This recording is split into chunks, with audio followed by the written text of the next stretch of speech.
What's good, YouTube? It's your boy Sportacular here with a new video, and today, ladies and gentlemen, we finally got our answer. Well, Levis is our guy for the rest of the season. I'm gonna go over it and see how he does in the Bucks game. But let's dive into this. This is exciting news, and I think Mike Vrabel was gonna put Will Levis as a starter. It just wouldn't have made sense to put Ryan Tannehill back out there, especially when you consider Ryan Tannehill has hit his ceiling.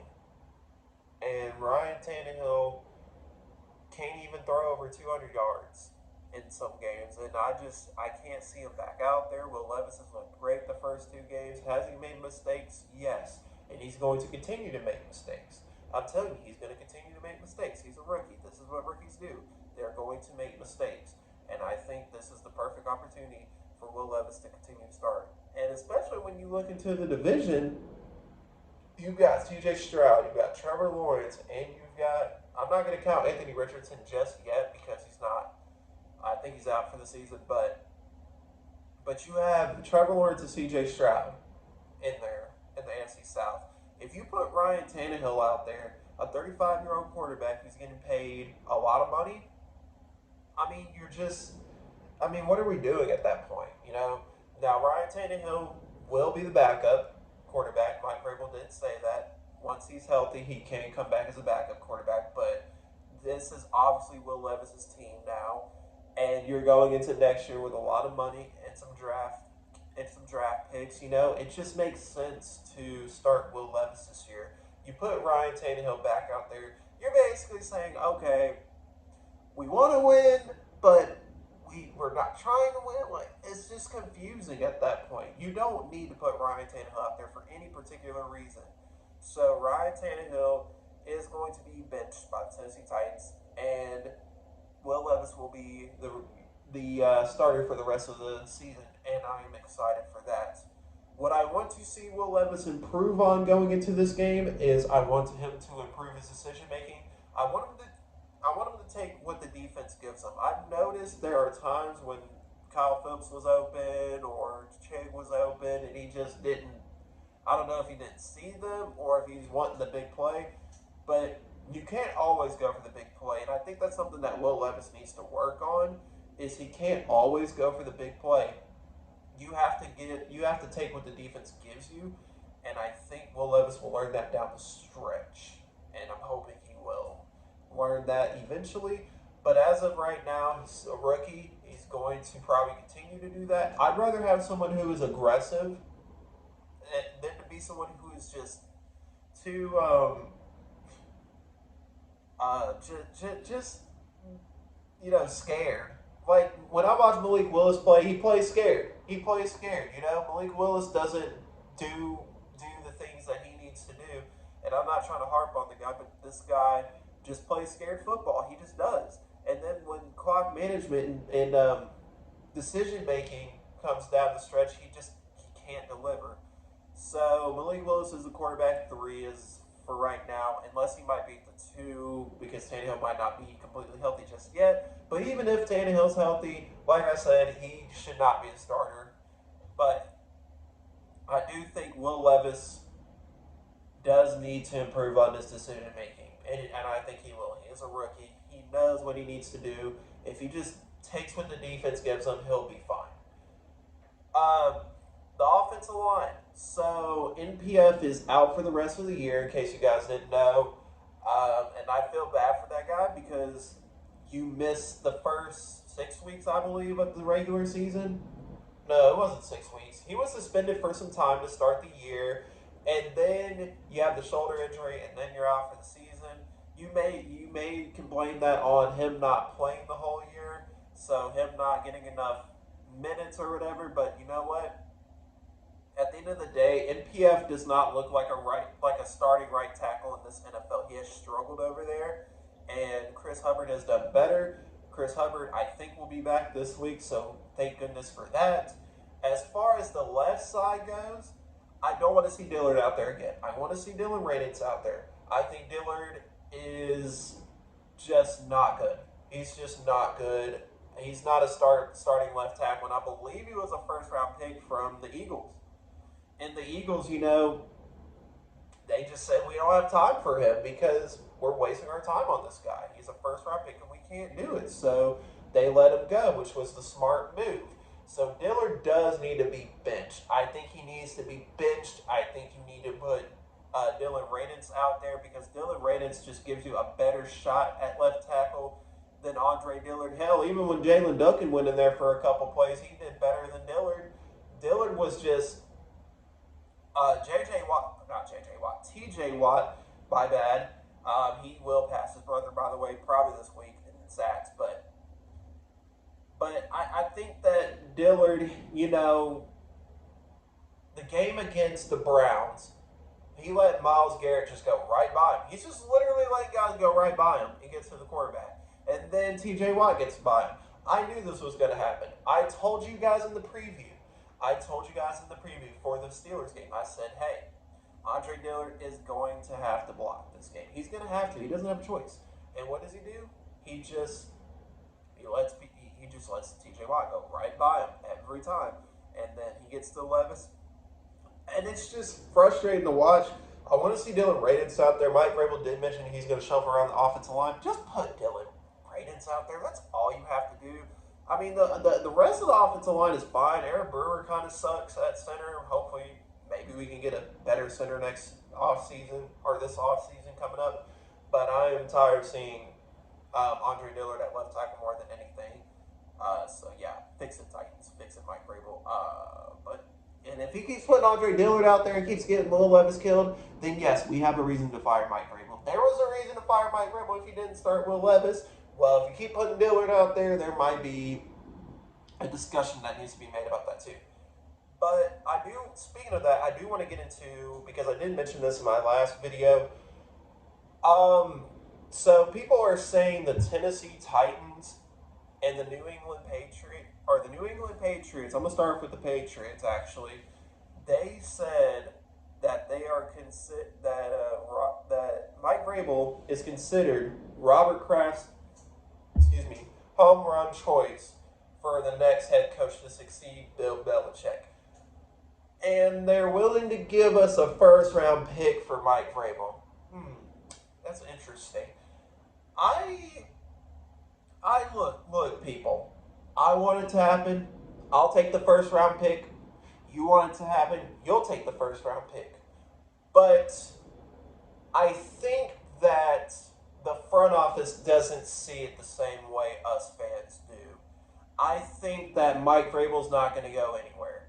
I think the front office still sees him as the coach of the year a couple of seasons ago when he led the team to the first seed in the AFC with all those injuries. I think that the team sees him as a leader of men, and I just don't. And the guys like him.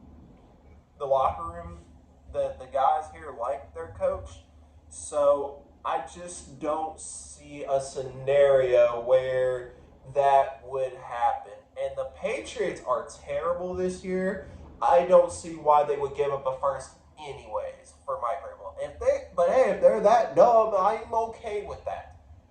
I want them to give us a first round pick for Mike Vrabel. I would do it. But I don't think Amy Adams has it in her to fire Mike Vrabel. I just don't think she has the guts to fire Mike Vrabel. She fired John Robinson for Mike Vrabel. Does that make sense? She brought in the idea of we need more collaboration, we need to get together and make these decisions. She fired John Robinson in the middle of the season for Mike Vrabel. I just don't see where she would fire Mike Vrabel literally in the middle of the season when you just fired your GM in the middle of the season a year ago. I just don't see that happening. I just don't see that happening right now. Now, maybe this is more of an off-season discussion because I also don't see the Patriots firing Bill Belichick right now because, I mean, they're going to suck no matter who's their coach right now. They don't have a good roster, and they don't have a quarterback. So I just think I just don't see a scenario where that makes sense to Amy Adams. It makes sense to me. I'll take the first. If you want to give me a first round pick for Mike Vrabel, just have 2 first-round picks, I will. Oh, and you got money next year to play with, and you're going to have more picks. Oh, my God. How could you not say no to that? And Mike Vrabel, look, the reality is the Titans are now 3-12 in their last 15 games. The reality is the Tennessee Titans are 0-7 on the road since they won their last road game in Green Bay last year. It's been a year since the Tennessee Titans have won a road game. 0-7 on the road since their last visit in Green Bay last year. And I also think that, all that should be a fireable offense. This team has got off to a slow start yet again. This team and I think Mike Vrabel's teams usually get off to a slow start. You look at 2019 when we went 2-4 and eventually we made a run to the AFC Championship game. You look at the next year, we started off 5-0, but our defense was horrible that year, and eventually we lost in the first round with the home field advantage to the Baltimore Ravens. And then you look at this year, and then you look at the next year, where we literally got annihilated in the first game of the season to the Arizona Cardinals at home, 38-13, a couple years ago. And then you go to the playoffs, and Ryan Tannehill just wets the bed. And then you go into this season, you start off 7-3, just to lose your next 7 and go 7-10. And then you come into the season where you only score 15 points against the New Orleans Saints, and then lose that game, and then you lose, and then you just continue to lose on the road. This is getting ridiculous. And not only that, but I'm looking at Tim Kelly too. This isn't just a Mike Vrabel thing. I'm looking at Tim Kelly too. Tim Kelly, has he designed plays that are nice? Yes, don't get me wrong. His concepts are good. I see what he's doing. His concepts are good. The problem I have with Mike Vrabel and Tim Kelly, mainly Mike Vrabel, is the fact that we cannot score in the red zone. We can't score in the red zone. We can't do it. I don't know what it is. We just cannot score in the red zone. And that is a problem. In today's NFL, not only do you need to score in the red zone, you have to score touchdowns in the red zone in today's NFL. The Eagles are doing it. The Bengals are doing it. The Chiefs are doing it. The Lions are doing it. The Dolphins are doing it. I can go on and on. This team just cannot score touchdowns in the red zone. We just have Nick Folk just to score field goals this season. I give him offensive MVP this year. And a lot of guys are going to be like, whoa, what about D-Hop? D-Hop's nice. But what's the good in having him if we can't score touchdowns in the red zone? We can't score in the red zone, and that is a problem on coaching. I know you guys are going to say execution, but guys, who is designing the plays in the red zone? And then you look at Tim Kelly. He's making decisions that don't make sense. You go back to the Colts game a few weeks ago. This guy decides on 4th and 1, instead of going for the Philly tush push, this guy decides to go shotgun formation and then hand it off to Derrick Henry. And of course the Colts are going to stuff it. It made no sense at the time. It will never make sense ever.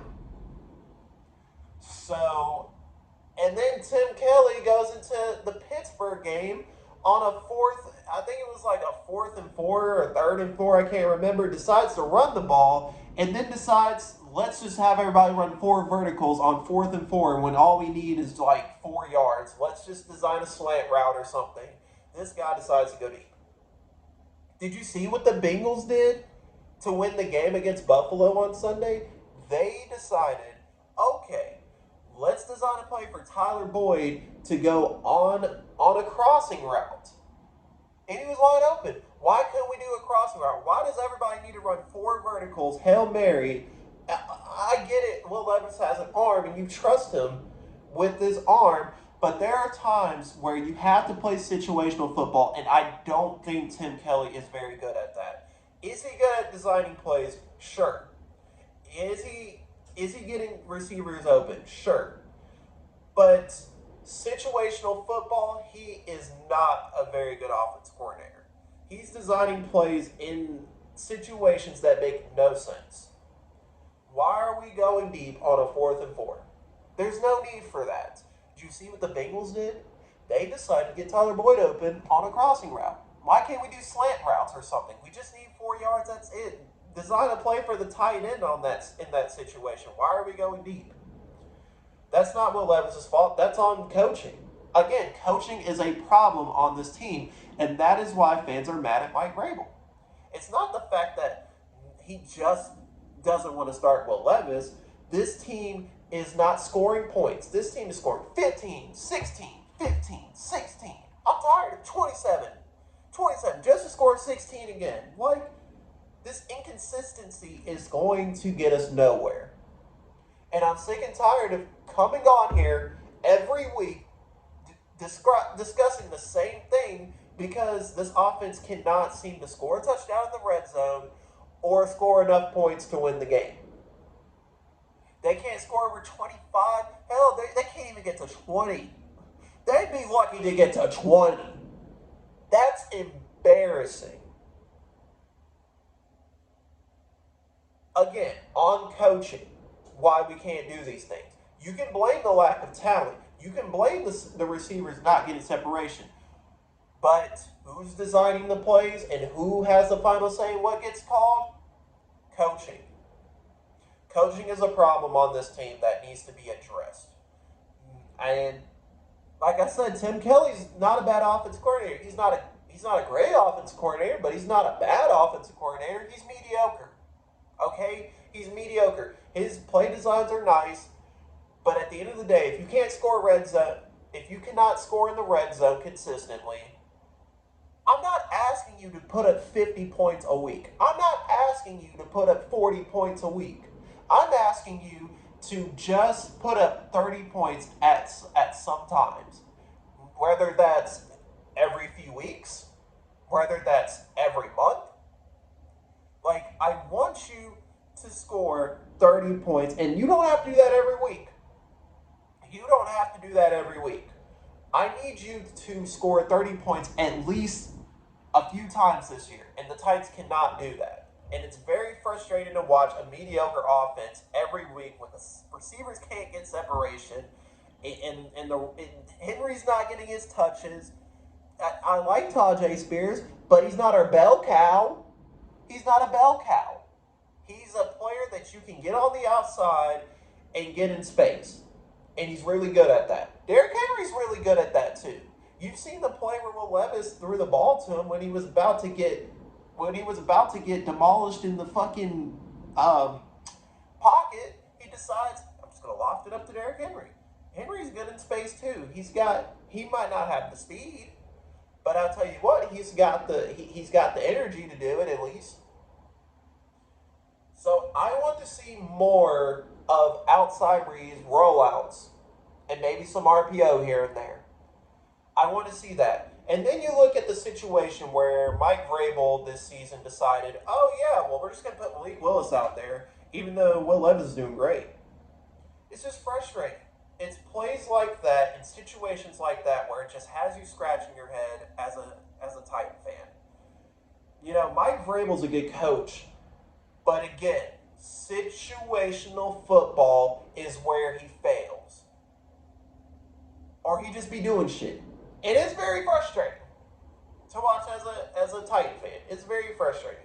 Hopefully, we can figure it out down the stretch, but I don't see Mike Vrabel going anywhere. So if you are getting your hopes up for a first-round pick, well, those dreams are crushed, because I'm telling you, I don't think Amy Adams has it in her. She brought Rand Carthon in here to work with Mike Vrabel to build this roster up and win a Super Bowl one day. I don't think Amy Adams is going to do...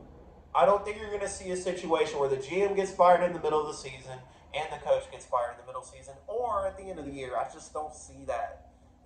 I don't see that happening. But I thought of something, speaking of this.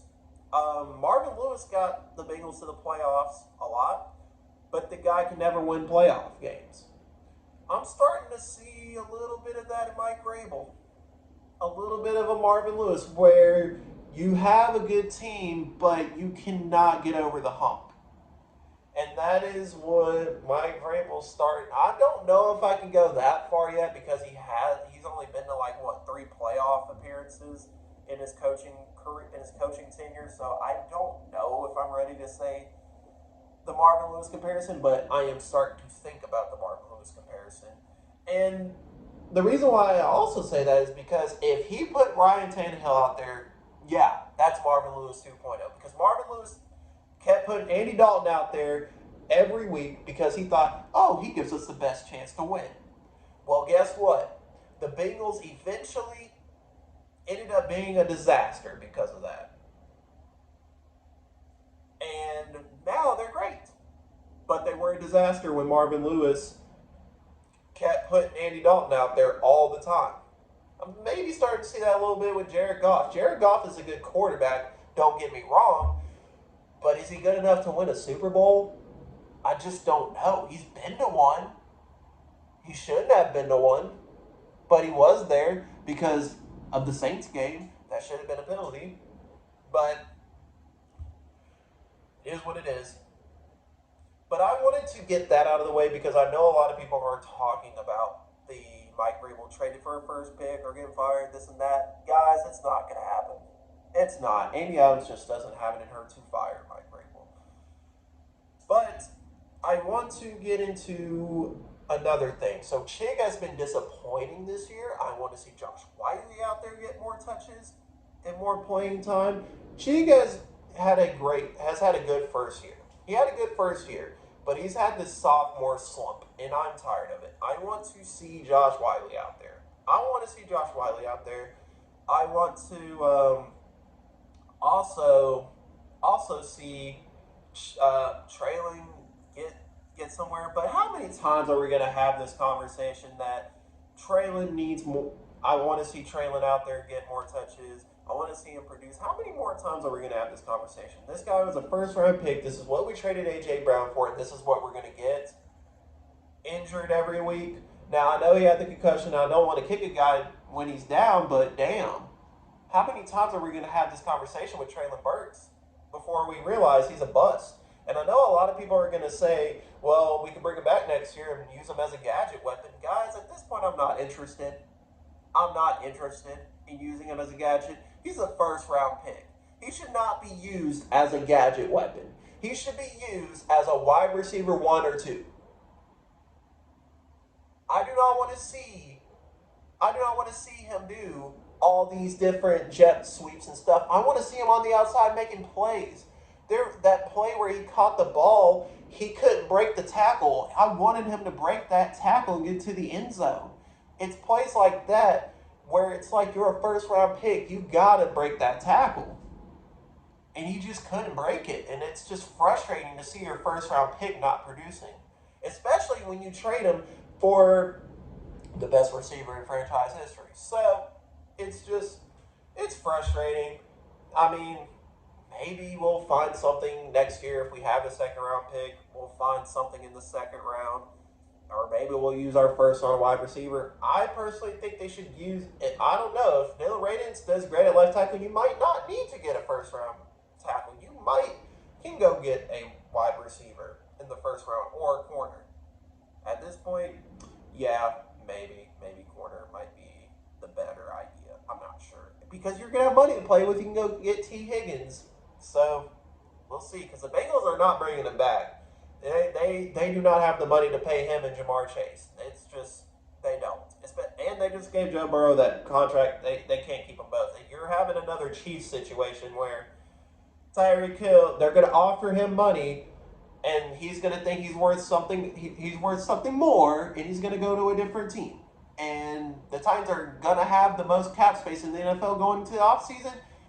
Don't you think and no state income tax, and he went to Oak Ridge, which is right down the street from me? I mean, yes. No state income tax, yes. I do think that T. Higgins will come to the Titans next year. It's very possible. I just don't see where Cincinnati can afford him and Jamar Chase. And they're obviously going to pay Chase over T. Higgins. T. Higgins is their wide receiver too. They're going to go find something else. But dude, I'm going to switch over to the defense. Before I get into the defense, actually, Martavis Bryant is not coming to the Titans. I just don't think that makes sense anyways. Why? We're always considered for these, let's work this guy out and see what he does. Oh my God, of course we're in that discussion. Of course, thank God we didn't get him.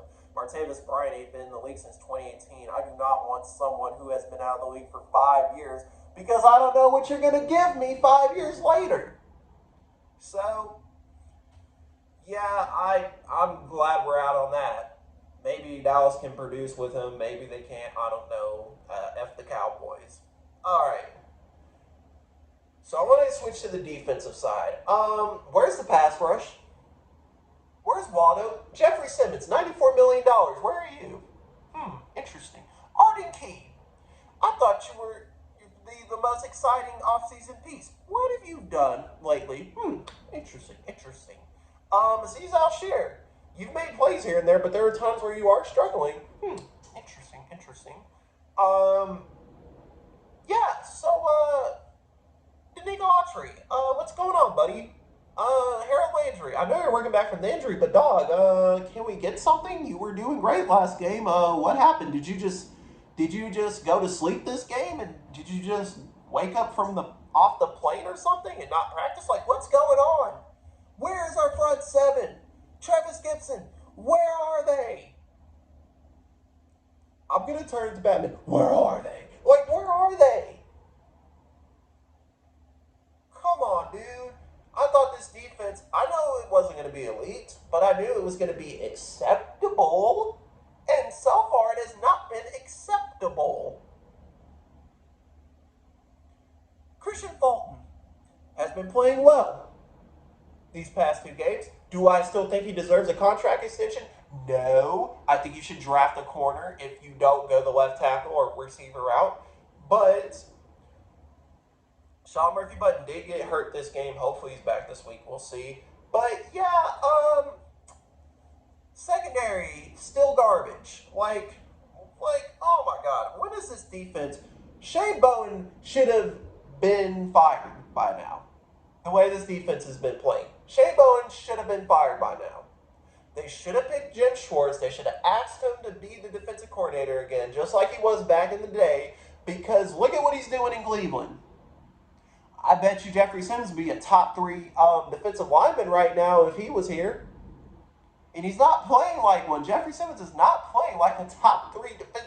This whole Aaron Donald comparison, he's not living up to it right now. I don't know if it's the money or what.